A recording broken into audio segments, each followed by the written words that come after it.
the big question I have for you is, were we too early? Were we too early with the metaverse? Yeah, we are. I think there was a very nice report from the World Economic Forum that was shared at the beginning of 2023, where they presented basically a very nice timeline, right?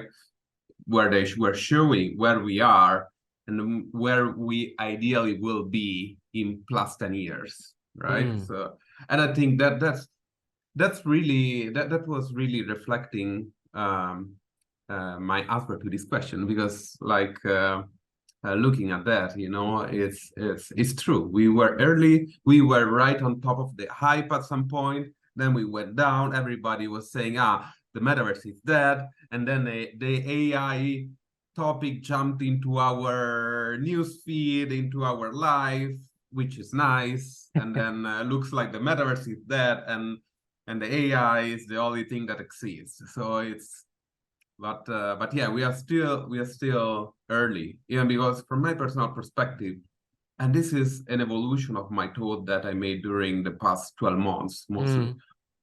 Things evolved in 1 year, and to me today we are talking more about an ecosystem, so of technologies that will combine all together. So and this is why I'm telling you, we were too early, and maybe we will see a lot of evolutions in the next 2-3 years. People experimenting, which is great. And I don't remember if we were talking about also failures, because we are seeing people experimenting, people succeeding, people failing, and I think this is a process of this evolution of the internet, really. So Yeah. but yeah. And also, when people say the metaverse is dead, I feel like most of the people who are saying that, they are talking about the concept of specific virtual world, some specific space. Whereas the concept of the metaverse as a large network of multiple spatial experiences, that's not what they mean. Do you agree? I agree. I mean, it's not because somebody invented platform and it's empty, so it's dead. So then the metaverse is dead. I mean, it's the idea, is the utility that somebody with an idea brings to the people, to the masses. If the idea makes sense or not, the important is that they bring an utility to the people, right? And yes, I think this is really the topic. People need to think about the utility when people want to create an experience that can be, I don't know, anything. Can be industrial metaverse, can be consumer metaverse, can be enterprise, can be training, but it has to have an utility, really. So but yeah, I agree. I totally agree with you in that topic.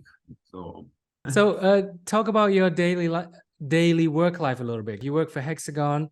What do you do? What is your role? And there has to be some connection to the metaverse. Yes, well, at Hexagon, basically, first of all, just the fact that I'm working at Hexagon, I'm working into the leading company for solution in digital realities. So just being in this environment for me is like getting like every day ideas, like inputs, and seeing a lot of things made in 3D. It's really feeling that I'm into a place where people are developing the metaverse, really. Yeah. They're developing the ecosystem. And what I do, and what I do for my daily life, I'm a digital project manager. I support people, I support my colleagues to develop websites, so web presence, right? And this is why usually when I speak with people about the matters, I do a lot of connection with the current state of internet, with websites, flat screen, not in 3D but in 2D, and pages and things like that, because I feel that doing this job in my daily life, you know, playing with pages is giving me inputs also in what the evolution of the internet will be, you know. And this is Yes. why I was mentioning you. If nobody's visiting your website, we need to guess why nobody is visiting your website. Is there something that we can do? We are not bringing enough value to users, or I'm not letting user know that I'm here. Maybe I'm making something wrong from the technical perspective. And you know, this doing those things in my daily life within Hexagon, really, it's for me, it's really an inspirational moment every day that I'm going and working with any division, because I feel also lucky that I have multiple projects that touch many aspects, many divisions, like geosystems. Within geosystem, there is like public safety, but there is also heavy construction. There is also, I don't know, I can name it many, and all of those aspects, you know, they have different information how they are used 3D models and the 3D words, if you want to. So for me, it's very inspiring, you know, being their daily basis. It's not just creating a website. Then I want to read what we are putting in the website and why somebody got inspired for these specific case studies, right? For something built in 3D. So that's to me it's amazing, really. So it's fantastic. Just going back, you mentioned two words that I really like, and that's my two-word definition of the metaverse: digital reality. You said that when describing Hexagon, and I just want to ask you, what do you think about that digital reality? Because for me, when I think about that, it makes me become aware of, well, what's the thing that's not digital reality is, I don't know, what do we want to call it? Physical reality or analog reality or just reality? We have reality. Yes. We have to have reality, and then we have digital reality. I think this is very. I'm actually reading a great book that that is talking about this topic, Oh, tell me.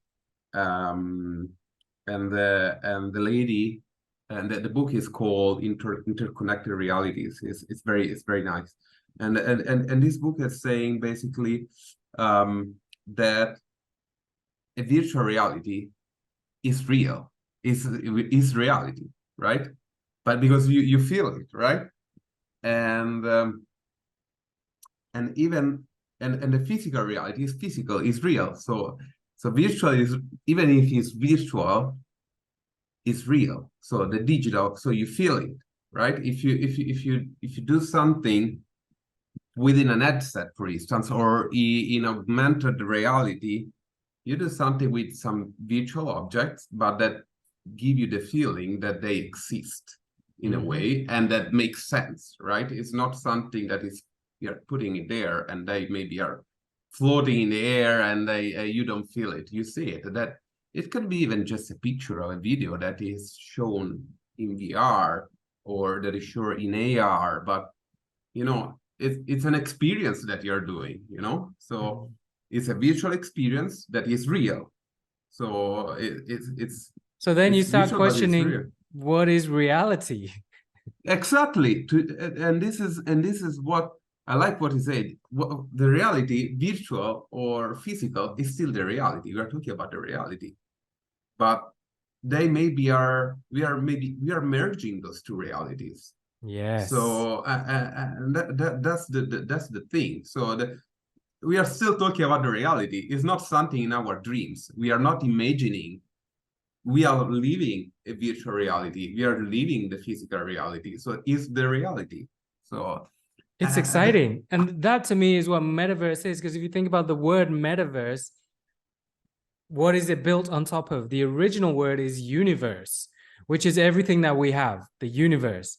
The metaverse is the next universe, the next level, the thing laid on top of the universe digitally. yes, yeah. So in And that way, we're early. because it's not ready yet. Exactly.